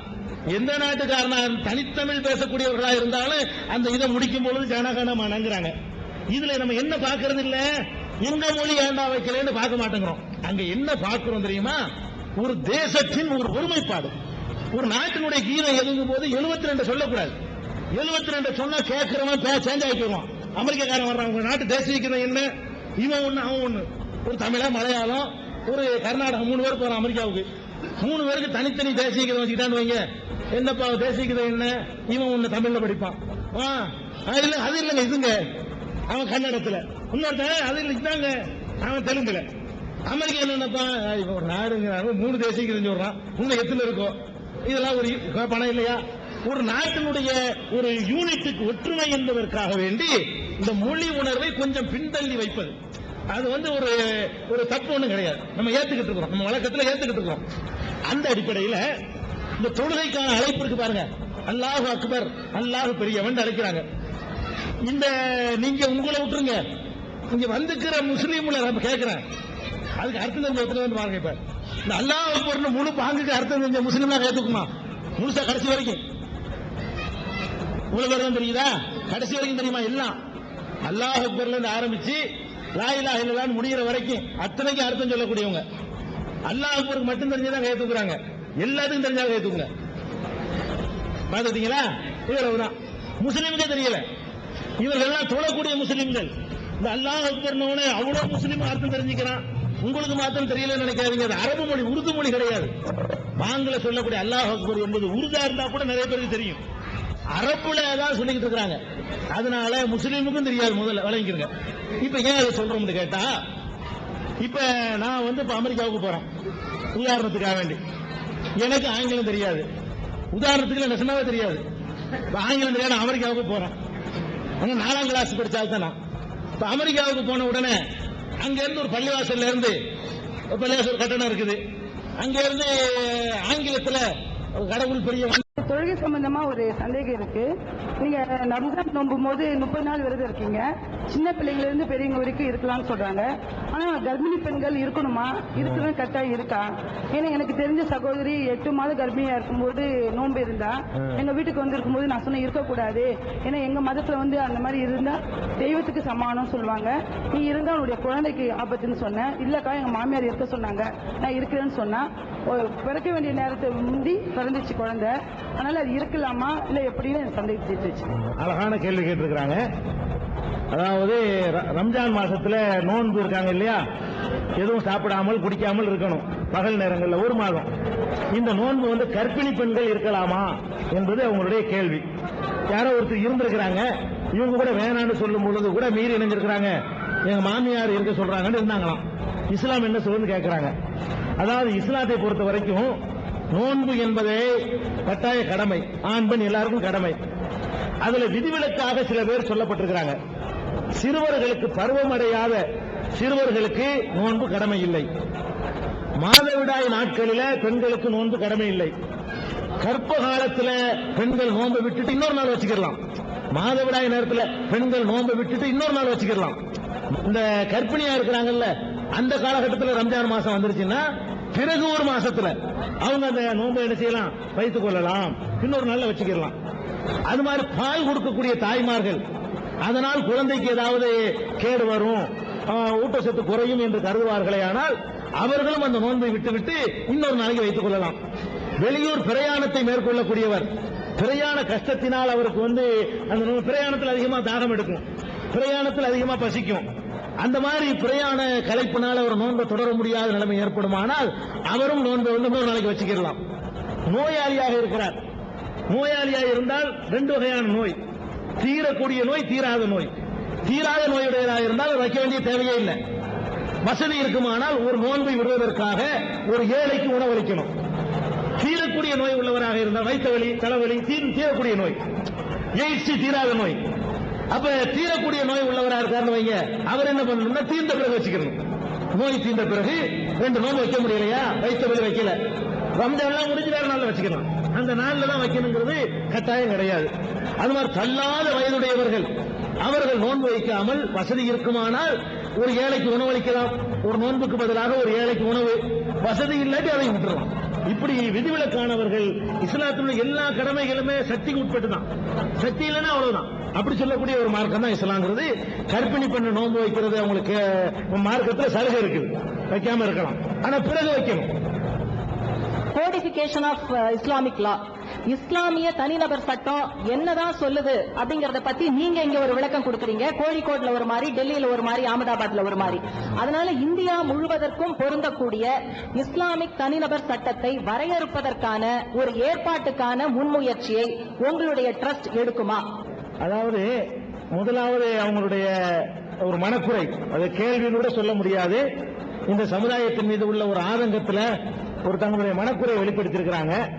அதாவது இஸ்லாமிய சட்டம் என்பது கேரளாவில் உள்ளவங்க அவங்க ஒரு மாதிரியா சொல்றாங்க, தமிழ்நாட்டில் இவங்க ஒரு மாதிரியா சொல்றாங்க, இந்த மௌலவி இப்படி சொல்றாரு, அந்த மௌலவி அவர் ஒரு மாதிரியா சொல்றாரு. வரையறுக்கப்பட்டதாக இஸ்லாமிய சட்டம் ஒண்ணும் இல்லையா, ஏன் இப்படி ஆளுக்காலு வியாக்கியானம் பண்றாங்க அப்படிங்கிறது ஒரு நல்ல ஒரு கேள்வி. அப்படி இருக்குமானால் ஒன்றுபடுத்தி ஒரே மாதிரி வியாக்கியானம் சொல்லக்கூடிய ஒரு நிலைமை உருவாகக்கூடாதா, இன்னும் நல்லா கேட்கிறாங்க. இது குறிப்பா முஸ்லீம் சகோதரர்கள் உன்னிப்பா கவனிக்க வேண்டிய அம்சம். அதான் இஸ்லாத்தை பொறுத்த வரைக்கும் திருக்குரான் கடவுளுடைய வேதம்னு நாங்க நம்புறோம். நபிகள் நாயகத்தினுடைய அறிவுரைகள், பொன்மொழிகள், இந்த 2 தான் முஸ்லிம்களுடைய அரசியல், சமூக, பொருளாதார சட்டத்திட்டங்கள். அதுல எல்லாமே தெளிவாக சொல்லப்பட்டிருச்சுங்க. திருக்குறான்ல எல்லாம் சொல்லப்பட்டிருக்கு.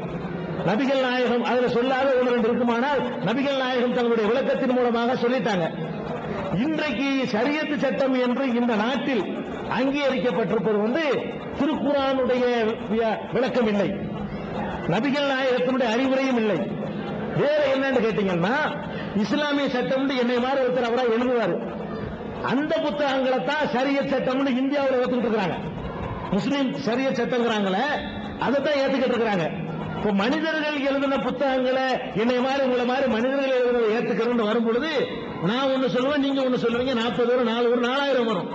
அது எப்படி இருக்கணும் இஸ்லாமிய சட்டம் கேட்டா, ஒரு இஸ்லாமிய சட்டம் நான் ஒண்ணு சொல்றேன், குர்ஆன்ல இருந்து அதுக்கு சான்றை எடுத்து காட்டணும். எந்த குழப்பம் அல்லது ப்ராஃபட் இப்படி சொன்னாங்க, முகமது நபி இப்படி சொன்னாங்கன்னு எடுத்து காட்டணும். அப்ப குழப்பம் வந்திருக்காது. இவங்க என்ன பண்ணிவிட்டாங்க, எங்க ஆளுக்கு அந்த ஷாபின்னு ஒரு அறிஞர் இப்படி சொன்னாரு, ஹனபின்னு ஒரு அறிஞர் இப்படி சொல்லியிருக்காரு, இந்த அறிஞர் அப்படி சொல்லியிருக்கிறாரு, இப்படியே அறிஞர் சொன்னார்னு சொல்லி எங்க சமுதாயம் வந்து குர்ஆனையும் நபி வழியையும் பின்னுக்கு தள்ளிட்டு இப்படி எல்லாம் போனதுனாலதான் இந்த மாதிரி காலிக்கேட்ல ஒரு சட்டம், வேலூருக்கு ஒரு சட்டம், தேவபந்துக்கு ஒரு சட்டம் உண்டாயிருக்குது. இதுல அந்த சகோதரி அவர்கள் கேட்கிறாங்களே, அதுல முஸ்லிம்களுக்கு இன்னைக்கு பாடம் இருக்குது. அவங்க அப்படி கேட்கிற அளவுக்கு நம்முடைய நிலைமை வந்து வண்டவாளம் வந்து தண்டவாளத்தில் ஏறுச்சுன்னு பாருங்க. அந்த மாதிரி உங்களுக்குள்ள இவ்வளவு வேறுபாடுகளை உண்டாக்கி வச்சிருக்கீங்க. எதனால? எவன் சொன்னாலும் கேட்கிறது. இஸ்லாம் என்பது குர்ஆன்ல எடுத்து காட்டியா? நானே சொல்றேன், இஸ்லாத்தின் பெயரால் ஒன்றை சொன்னேன்னா குர்ஆன்ல இருந்து காட்டுங்கன்னு கேட்கணும்.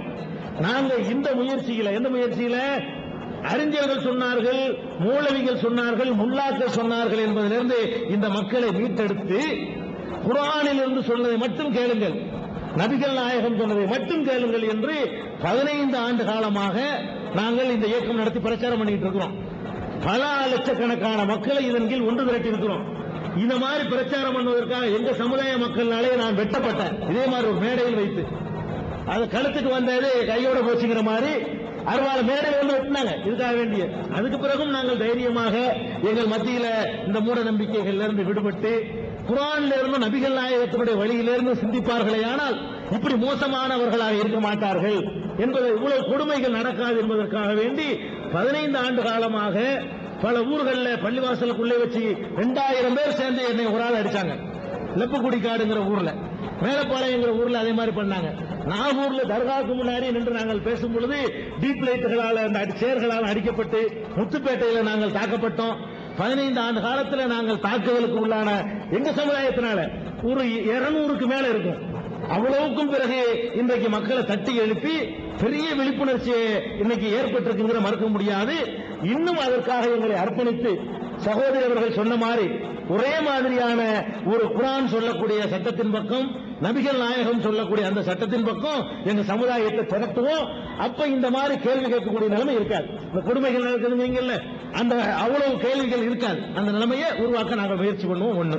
இன்னொரு கேள்வி, பொதுவாக இஸ்லாமிய சமுதாயத்தினுடைய கல்வி, வேலை வாய்ப்பு, பொருளாதார முன்னேற்றம், இதற்காக உங்ககிட்ட ஏதாவது கோரிக்கைகள் இருக்கிறதா, திட்டங்கள் இருக்கிறதா, அதை பற்றிய இயக்கம் ஏதாவது நடத்துவதற்கு நீங்க திட்டமிட்டிருக்கீங்களாங்கிறது ஏற்கனவே கேட்ட கேள்வி. இரண்டாவது சகோதரிகள் கேட்டதும் கூட ஒரு கோரிக்கை தான், கேள்வின்னு சொல்ல முடியாது. அதாவது இந்த சமுதாயத்தினுடைய கல்வி, பொருளாதாரம், சமூக மாற்றத்திற்காக நீங்க இந்த முஸ்லீம் ட்ரஸ்ட் இதை நடத்துறீங்களே, நீங்க என்ன செய்ய போறீங்க, என்ன திட்டங்கள் வச்சிருக்கீங்கன்னு கேட்கிறாங்க. இந்த நாங்கள் இதனுடைய காரண காரியத்தை கண்டுபிடிச்சு முஸ்லீம்கள் இந்த அளவுக்கு பின்தங்கி இருப்பதற்கான முக்கியமான காரணத்துல ஒண்ணு, அவர்களுக்கு வந்து தனியான ஒரு ரிசர்வேஷன் இல்ல. அப்படி ஒரு கோட்டா கிடைக்குமானால் கம்பல்சரியா வந்து குறைந்த மார்க் எடுத்தாலும் எப்படியாவது போய் சேர்ந்து படிச்சிருவாங்க. அவங்க மற்ற சமுதாயத்துல போட்டி போட முடியல. ஏன்னா தகப்பம் படிச்சிருந்தா மகன் வந்து கொஞ்சம் தகுதி கூடுதலா அவன் வர முடியும். தகப்பன் வீட்டுல பாடம் சொல்லி கொடுப்பான், என் மகனுக்கு நான் சொல்லிக் கொடுக்க முடியாது. இதுதான் என்னுடைய நிலைமை. அவன் எந்த அளவுக்கு தரமான மார்க் எடுக்க முடியும், அவன் எப்படி மற்றவர்களோட போட்டி போட முடியும்? தலைமுறையா படிக்கிறவர்களோட 50 வருஷம் படிக்காத ஒரு சமுதாயத்தினால கண்டிப்பா போட்டி போட முடியாது. அப்படிங்கிறதுனால கொஞ்ச காலத்துக்கு எனக்கு ஒதுக்கீடு கொடுங்கப்பா, தனியா ஒரு 5% கொடுங்க, அதுலயாவது படிக்கட்டும். அதற்காக வேண்டி ரிசர்வேஷனுக்காக வேண்டி நாங்கள் விரிவான ஏற்பாடுகளும் போராட்டங்களும் நாடுகளின் இயக்கங்களும் நடத்தி கொண்டிருக்கிறோம். படிக்கிறதுக்கு எங்களுக்கு இழந்தாங்க, சுதந்திரத்துக்காக வேண்டி நாங்கள் படிப்பை பாவம்னு சொல்லி ஒதுக்கிற ஒரு சமுதாயம் அப்படின்னு கேட்கறதுக்காக வேண்டி நாங்கள் முதல் திட்டம் அது பண்றோம். இரண்டாவது என்ன பண்றோம்னு கேட்டா, எங்களுடைய கிளைகள் மூலமாக தமிழ்நாடு முழுவதும் 3 லட்சம் உறுப்பினர்கள் எங்களுக்கு இருக்கிறாங்க, 20 லட்சம் ஆதரவாளர்கள் இருக்கிறாங்க. அவர்கள் மூலமாக இந்த நுழைவுத் தேர்வுல இருந்து ஒவ்வொரு தேர்வுக்கும் சிறப்பாக டியூஷன், சிறப்பு வகுப்புகள் எடுத்து இந்த சமுதாயத்துக்கு கொஞ்சம் எஜுகேஷனுக்கு நீங்க பாடுபடுங்க, ஒவ்வொரு பகுதியிலையும் சிறப்பாக டியூஷன் கொடுங்க அப்படின்னு சொல்லி அந்த முன்னேற்றுவதற்காக வேண்டி நாங்கள் எல்லா கிளைகளுக்கும் போன ஒரு 15 நாளைக்கு முன்னாடி கூடிய செயற்குழுல தீர்மானம் போட்டு எல்லா கிளைகளுக்கு நாங்கள் சுற்றறிக்கை அனுப்பி இருக்கிறோம். அதுபோக எங்க சமுதாயத்தில் உள்ள மக்கள்கிட்ட நிதி திரட்டி படிக்க திறமை இருந்தும் பணம் கொடுத்து தான் படிக்க முடியுங்கிற ஒரு நிலைமை இன்னைக்கு இருக்குது. அப்படிப்பட்டவர்களுக்காக வேண்டி நாங்கள் உதவுவதற்காக வேண்டி தனியாக ஒரு ட்ரஸ்ட் அமைத்து அதன் மூலமாக நிதி திரட்டுவதற்காக அறிவிப்பு கொடுத்திருக்கிறோம். இந்த அறிவிப்பின் மூலமாக சில 100 பேர்களையாவது எங்களுடைய செலவில் நாங்கள் தரமானவர்களை படிக்க வைக்குவோம். அதற்கு ஏற்பாடு செய்யறோம். பொருளாதார முன்னேற்றத்திற்கு ஒரு திட்டத்தை நாங்கள் இப்போதைக்கு சிந்திக்கல. நாங்க இந்த ஆன்மீக விஷயத்தில் 15 வருஷமாக பாடுபட்டாலும் இந்த சமூக அரசியல் நிலைமையில ஒரு 3 ஆண்டுகளாகத்தான் நாங்கள் இறங்கி இருக்கிறோம். அந்த வகையில அதையும் நாங்கள் கவனத்தில் வைத்துக் கொள்வோம். இன்னும் மேம்படுவதற்கான வாய்ப்புகளை நாங்கள் செய்வோம் என்று சொல்லிக் கொள்கிறேன். வன்முறையை பற்றி இஸ்லாம் என்ன சொல்கிறது? ஏன்னா சமீபத்தில் கோவையில நடந்த வெடிகுண்டு வெடிப்பு, இதுல எங்களுடைய ஜனநாயக மாதர் சங்கத்தை பொறுத்த வரைக்கும் இந்த குண்டு வெடிப்புக்கு முன்னால நடந்தது பாருங்க இந்துத்துவ சக்திகளுடைய வன்முறை, அதையும் நாங்க வன்மையா கண்டிச்சோம். இன்னும் சொல்ல போனா அங்க சோபா டெக்ஸ்டைல்ஸ், நான் யூனியன் வங்கியில வேலை செய்யறேன், சோபா டெக்ஸ்டைல்ஸ் எங்களுடைய வாடிக்கையாளர். அதனால அந்த மாதிரியான ஏராளமான கடைகள் அடித்து நொறுக்கப்பட்டது, நாசமாக்கப்பட்டது, மருத்துவமனை வளாகத்திலேயே முஸ்லீம் இளைஞன் உயிரோடு கொளுத்தப்பட்டது. இந்த மாதிரியான மனிதாபிமானமற்ற செயல்களை நாங்க வன்மையா கண்டிச்சோம். அந்த போலீஸ்காரர் செல்வராஜ் கொலையை ஒட்டி நடந்திருக்கக்கூடிய வெறியாட்டம், அதையும் நாங்க கண்டிச்சோம். அதுக்கு பிறகு பிப்ரவரி 14ஆம் தேதி நடந்த வெடிகுண்டு சமாச்சாரத்துல 2 விஷயம் நான் சொல்ல விரும்புறேன். ஒண்ணு, பாதிக்கப்பட்ட அப்பாவி மக்கள், கைகால் இழந்தவர்கள், உயிரிழந்தவர்களையும் நாங்க போய் பார்த்து ஆறுதல் சொன்னோம். ஆனா அதோட நாங்க நிறுத்தல. முஸ்லிம் தீவிரவாதிகள் செய்திருக்கக்கூடிய இந்த நடவடிக்கையினால கோயமுத்தூர்ல இருந்த மற்ற அப்பாவி இஸ்லாமிய மக்கள் எந்த அளவுக்கு பாதிக்கப்பட்டார்கள் எங்களுக்கு தெரியும். எந்த ஒரு அரசியல் கட்சியும் உள்ள போறதுக்கு முன்னாலேயே திருமால் வீதிக்கும் கோட்டமேடுக்கும் உள்ள போனது ஜனநாயக மாதர் சங்கம் தான். திருமால் வீதியில போய் பார்த்த போதுதான் ஒவ்வொரு இஸ்லாமிய நபருடைய வீட்டிலும் போலீசார் தீவிரவாதியை கண்டுபிடிக்கிறேங்கிற பேர்ல உள்ள நுழைஞ்சு அங்க இருக்கக்கூடிய தொலைக்காட்சி பெட்டியிலிருந்து நகைகளை திருடினதுல இருந்து சகல விதமான லூட்டிங் அங்க நடந்திருக்குங்கிறது எங்களுக்கு தெரிஞ்சது. அந்த மக்கள் மத்தியில ஆறுதல் சொல்லி கோகுலகிருஷ்ணன் கமிஷன் முன்னால நீங்க போய் சொல்லுங்கிறது உள்பட சொன்னோம். அங்க ஒரு 6 இஸ்லாமிய தீவிரவாதிகள் போலீசாரை எதிர்த்ததாகவும் அதனால நடந்த ஃபயரிங்ல கொல்லப்பட்டார்கள் சொன்ன ஒரு இடத்தை போய் பார்த்த பிறகுதான் தெரிஞ்சது அங்க இருந்தவர்களால் போலீசாரை எதிர்த்து சண்டை போட்டிருக்கவே முடியாது. அந்த இடத்தினுடைய அமைப்பு உள்பட பல விஷயங்களை நாங்க பார்க்க முடிஞ்சது. ஃப்ரண்ட்லைன் மாதிரியான பத்திரிகையில இந்த மாதிரியான விஷயங்கள் விவரமாக வெளிவந்திருந்தது. அதனால எங்களை பொறுத்த வரைக்கும் வன்முறை எந்த தரப்பிலிருந்து வந்தாலும், அது இந்துத்துவ வன்முறையாக இருந்தாலும், இஸ்லாமிய வன்முறையாக இருந்தாலும், கிறிஸ்துவ தீவிரவாதமாக இருந்தாலும் நம்ம எதிர்க்கணும் அப்படிங்கிறது தான். அந்த எதிர்ப்பு என்பது இந்த ட்ரஸ்ட் கிட்ட இருந்து வருமா அப்படிங்கறது. ஏன்னா இஸ்லாமிய தீவிரவாதம் வேற, சாதாரண இஸ்லாமிய மக்கள் வேறங்கிற வித்தியாசத்தை நம்ம நாட்டு மக்களுக்கு நம்ம சொல்லலன்னு சொன்னா இந்த மாதிரி 4 வெடி விபத்து குண்டு வெடிப்பு நடந்தால் இஸ்லாமிய மக்கள் அனைவருமே இங்க எதிரிகளாக கருத ஒரு அபாயகரமான சூழல் ஏற்படும். அதனால இந்த இப்படிப்பட்டதும் வன்முறையை பற்றி நீங்கள் என்ன சொல்லுகிறீர்கள்? இறுதியாக முக்கியமானது இந்த கோவையில் நடந்த சம்பவம், அதை ஒட்டி இந்த சமுதாயம் சந்தித்த பிரச்சனைகள், இந்த சமுதாயம் பிற சமுதாயத்துக்கு மத்தியில் ஏற்பட்ட பெரிய இடைவெளி, ஒட்டுமொத்த முஸ்லீம்களே ஒட்டுமொத்த பிற சமுதாய மக்களுக்கு எதிரிகளாக சித்தரிக்கப்பட்ட நிலைமை, இதுகளை எல்லாம் பார்த்து வேதனையோடு அவர்கள் சில கேள்விகளை கேட்கிறாங்க. இப்ப கோயமுத்தூர் குண்டுவெடிப்புக்கு வருவோம். இதை எந்த முஸ்லீம் ஆதரிச்சான்? யாரும் ஆதரிக்கல அந்த நேரத்தில். அதாவது இதுல அதிர்ச்சி ரொம்ப அடைஞ்சு முஸ்லீம் நல்லா வழங்கிக்கிறீங்க. கோவையில் அந்த குண்டுவெடிப்பு நிகழ்ந்த உடனே மற்ற மக்கள் எப்படி நினைச்சிருக்கலாம்? ரொம்ப அதிர்ச்சி அடைஞ்சு யாரு பண்ணிட்டாங்க, என்னவும் தெரியலையே, தேவையெல்லாம் பண்ணிட்டாங்க. ஒட்டுமொத்த மக்களுமே அதை வெறுத்தாங்க. கோயமுத்தூர்ல போய் நீங்க கேட்டீங்கன்னு சொன்னா அந்த மக்கள் சொல்லுவாங்க, ஒவ்வொருத்தரும் சொல்லுவாங்க, என்னது அநியாயத்துக்கு 50 வருஷம் நாங்க பின்னுக்கு போயிட்டோம், இந்த 50 வருஷம் நாங்க பின்னுக்கு போயிட்டோங்கிறாங்க. இன்றைக்கு அன்னைக்கு உள்ள நிலைமை, பழைய நிலைமை அவங்க அடையிறதா 50 வருஷம் ஆகும். அவங்க அடையும் போது அதை விட மேல வேற சமுதாயம் 50 வருஷத்துக்கு மேல போயிடும். 50 வருஷத்துக்கு பின்னுக்கு போயிட்டோம்னு சொல்லக்கூடிய அளவுக்கு அந்த சமுதாயம் முறை நொந்து போன ஒரு காரியம். எந்த முஸ்லீம் அரசியல் சமதை ஆதரிச்சாரா? லத்தீப் ஆதரிச்சாரா? அல்லது முஸ்லீம் தேசிய எம்எல்ஏக்கள் பல கட்சியில் இருக்காங்க, அவங்க ஆதரிச்சாங்களா? அல்லது முஸ்லீம் மதகுருமார்கள் யாராவது இப்படி ஒரு காரியம் கரெக்ட் தான் அறிக்கை விட்டாங்களா? எல்லாரும் கண்டிச்சு அறிக்கை விட்டாங்க. அறிக்கையில கண்டிச்சாங்க, நடவடிக்கையில கண்டிச்சாங்க, எல்லா வகையிலையும் டோட்டலா ஒதுக்குனாங்க. கோயமுத்தூர்ல டோட்டலா ஒதுக்குனாங்க. ஆனா அது என்ன மக்களை எப்படி பார்க்கிறாங்கன்னு கேட்டா எல்லா முஸ்லீம்ங்கிற மாதிரி தான் பார்க்கிறாங்க. எப்படி பார்வை வருதுன்னு கேட்டா முஸ்லீம்கள் கூட இப்படித்தாங்கிற மாதிரி ஒரு எண்ணம் உண்டாகி போச்சு. முஸ்லீம்கள் அதை ஆதரிக்கல, ஆதரிக்க மாட்டோம், ஆதரிக்க கூடாது, அதுல ரொம்ப தெளிவா இருக்குது. அதே நேரத்தில் ஒன்னே ஒண்ணு நான் உங்களுக்கு சொல்ல கடமைப்பட்டிருக்கிறேன். அவங்க சுட்டி காட்டின விஷயம் தான். இந்த நிலைமைக்கு சில பேர் ஆளானாங்கல்ல, ஆளா இருக்கான். சில பேர் தூண்டப்பட்டு செத்தாலும் பரவாயில்லைன்னு ஒருத்தன் ஆயிருக்கிறானே, அவன் அதுக்கு தள்ளினதுக்குரிய காரணங்கள் இருக்குல்ல, அதுக்கு அவர்களை விட கவர்மெண்ட் குற்றவாளி நான் சொல்லுவேன். அவர்கள் குண்டு வைத்தது குற்றவாளிகள் தான், எந்த சந்தேகம் இல்லை. அதை விட யார் குற்றவாளி என்று கேட்டா இந்த ஆட்சி பொறுப்பில் இருக்கக்கூடியவர்கள் குற்றவாளி. எப்படி குற்றவாளி? அதற்கு முன்னாடி ஒரு 19 பேரை போலீசாரை சுட்டு தள்ளினாங்க முஸ்லிம்களை. அதுக்கு இது வந்து பிப்ரவரி 14 நடக்குது. அது நவம்பர் 30 டிசம்பர் 1 நடக்குது. நவம்பர் 29 போலீஸ்காரர் செல்வராஜ் கொல்லப்படுறாரு. கண்டிக்கத்தக்கது, எல்லாரும் கண்டிச்சோம். அது கொன்றவனை குடிச்சு சுட்டு தள்ளி இருந்தா கூட பெரிய விஷயம் வந்திருக்காது.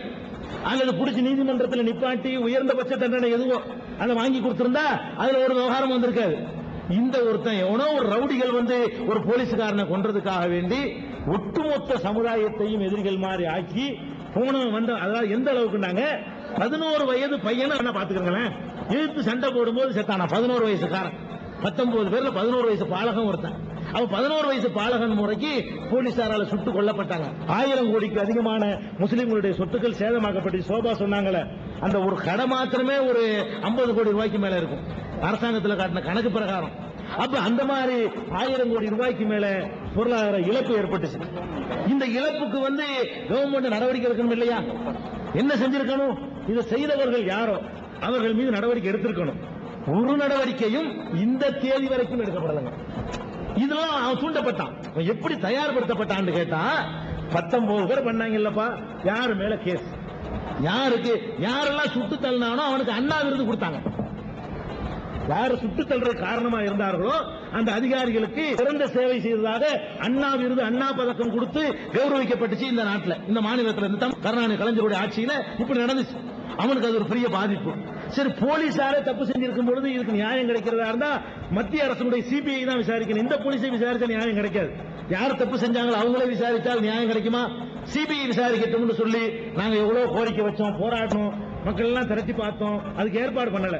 அதுக்காக வேண்டிய தேர்தல் புறக்கணிப்பு அறிவிச்சோம். அதனாலேயே ஒண்ணும் இல்லாம போனுச்சு அது நிலைமை. அப்ப அதுலயும் நீதி கிடைக்கலங்க. சரி, அதுக்கு பிறகு கோகுலகிருஷ்ணன் கமிஷனை போட்டிருக்கிறேன், அவருக்கு தீர்ப்பளிச்ச பிறகு அது வந்து நான் நியாயம் வழங்குவேன்னு சொன்னாரு. அது பாருங்க, நான் சொன்னேன்னா அது வந்து வர்ணிக்கும் போது எனக்கு கண்ணீர் வந்துடும். அவ்வளவு கொடூரம். இந்திய வரலாற்றிலேயே ஒரு நீதிபதி தகுதி இல்லாத ஒரு குப்பை எழுதிக்கு போடக்கூடிய ஒரு ஆள் இருப்பார்னு சொன்னால் அது கோகுலகிருஷ்ணன் தவிர யாருமா இருக்க முடியாது. அதுக்கு ஒரு நீதிமன்ற அவமதிப்பு வழக்கு போட்டால் நான் சந்திக்கிறேன், நான் தயாரா தான் இருக்கிறேன், ஓப்பனா தான் சொல்றேன். அவ்வளவு மோசமான ஒரு நீதித்துறைக்கே ஒரு கருப்பு புள்ளியாக வந்தவர் கோகுலகிருஷ்ணன். எல்லா அக்கிரமங்களையும் நியாயப்படுத்தி அந்த அறிக்கையில சொல்றாரு. ஒரு சாம்பிள், நீங்களும் புரிந்து கொள்ளக்கூடிய ஒரு சாம்பிள் நான் சொல்றேன் பாருங்க. அந்த போலீசார் வந்து ஒருத்தனை சுட்டு கொள்றாங்க, துப்பாக்கினால சுட்டுட்டு அது தெரியக்கூடாதுங்கிறதுக்காக கத்தியினால சுரண்டி, அந்த குண்டு காயம் தெரிஞ்சா துப்பாக்கி சுருந்து தெரிஞ்சிருமா, சுரண்டி எடுத்துட்டு கத்தினால குத்தி செத்த மாதிரி செத்துறாங்க. அதை 2 பேர் பாக்குறாங்க. இவர்கள் சாட்சி கூறுற வயதை அடையவில்லை, அதனால் நிராகரிக்கிறேன். இவர்கள் பின்னாடி திட்டமிட்டு யோசித்து இவர்கள் சொல்கிறார்கள் என்று நான் நினைக்கிறேன், அபிப்பிராயப்படுறேங்கிறார். பின்னாடி சொன்னாங்க அடுத்த வரியில சொல்றாரு, அதுக்கு முந்தின வரியில சொல்றாரு இவர்கள் சாட்சி கூறக்கூடிய வயது அடையல. எத்தனை வழக்குகள் 5 வயசு பையனுடைய சாட்சியத்தை கேட்டெல்லாம் கொலைகாரர்களுக்கு தூக்கு தண்டனை. திருநா 2லயே 5 வயது பாலகருடைய சாட்சி இந்த நாட்டின் நீதிமன்றங்கள் ஏற்கப்பட்டிருக்கு. அப்ப இவர் என்ன தீர்ப்பு வழங்குறாரு? அழிச்சுன்னு தெரியுது. இவர் நீதித்துறைக்கு ஒவ்வொரு வரியும் இப்படி நான் விமர்சிச்சு அதை நானே எழுதிக்கிட்டு இருக்கிறேன். உணர்வுங்கிற பத்திரிகையில கோகுலகிருஷ்ணன் கமிஷனை அலசி நான் எழுதுகிறேன் ஒவ்வொரு இடத்துலையும். அது எழுதும் போது நான் கண்கலங்காமல் எழுதுனதில்லை.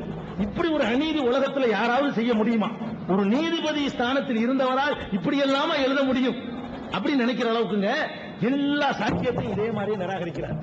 அப்பதான் அவன் யோசிக்கிறான், நான் நியாயப்படுத்துறது சொல்ல நீ விளங்கிட கூடாது.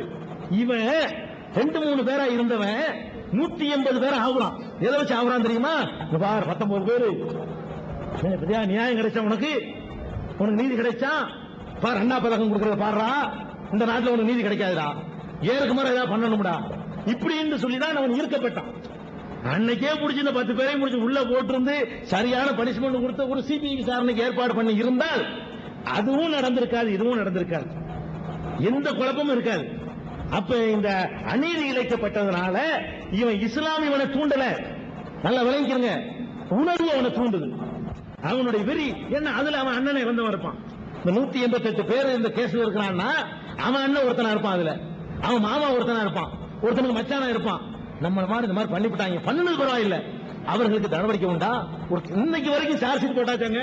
பிப்ரவரி 14 நடந்த சம்பவத்துக்கு சார்ஜ் ஷீட் போட்டாச்சு, முதல் கட்ட சார்ஜ் ஷீட். அதுக்கு முந்தி நடந்த நவம்பர் நடந்ததுக்கு இன்னும் குற்றப்பத்திரிகை தாக்கல் செய்யப்படல. எது முந்தைய அதுதானங்க முந்தைய குற்றப்பத்திரிகை தாக்கல் செய்யப்படணும். இன்றைக்கு தேதி வரைக்கும் நவம்பர்ல நடந்த சம்பவத்துக்கு குற்றப்பத்திரிகை தாக்கல் செய்யப்பட்டிருக்கா? இல்ல. இதுதான் யதார்த்தமான நிலைமை. அப்ப இந்த நிலைமைக்கு காரணம் இவர்கள் இரண்டாவது குற்றவாளிகள் தான் நான் சொல்வேன். முதல் குற்றவாளி ஆட்சியில் இருந்தவர்கள், ஆட்சி படத்தில் இருந்தவர்கள் ஒழுங்காக நீதி செலுத்தி இருப்பார்களே ஆனால் எங்க இளைஞர்களை இவர்கள் மூளைச்செலவை செஞ்சு இப்படி எடுத்திருக்க முடியாது. இந்த 188 பேரை எடுத்திருக்க முடியாது. அவனுடைய பாதிப்பை சொல்லி தூண்டப்பட்டதனாலதான் அவன் அந்த மாதிரி அந்த இதான் சரிங்கிற நிலைமைக்கு ஆளானான். அவர்கள் தள்ளப்பட்டாங்க. ஒரு 4-5 பேருக்கு வேண்டாலும் இதுல ஒரு நோக்கம் இருந்திருக்கலாம். இவனெல்லாம் வாழ்க்கை இழந்து நாளைக்கு வாழக்கூடிய பிஞ்சு கட்டளை சொன்னார்.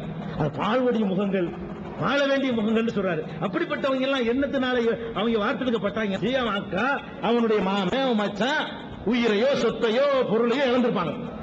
அதை வச்சு தூண்டப்படுறாங்க நீதி கிடைக்கலன்றவன.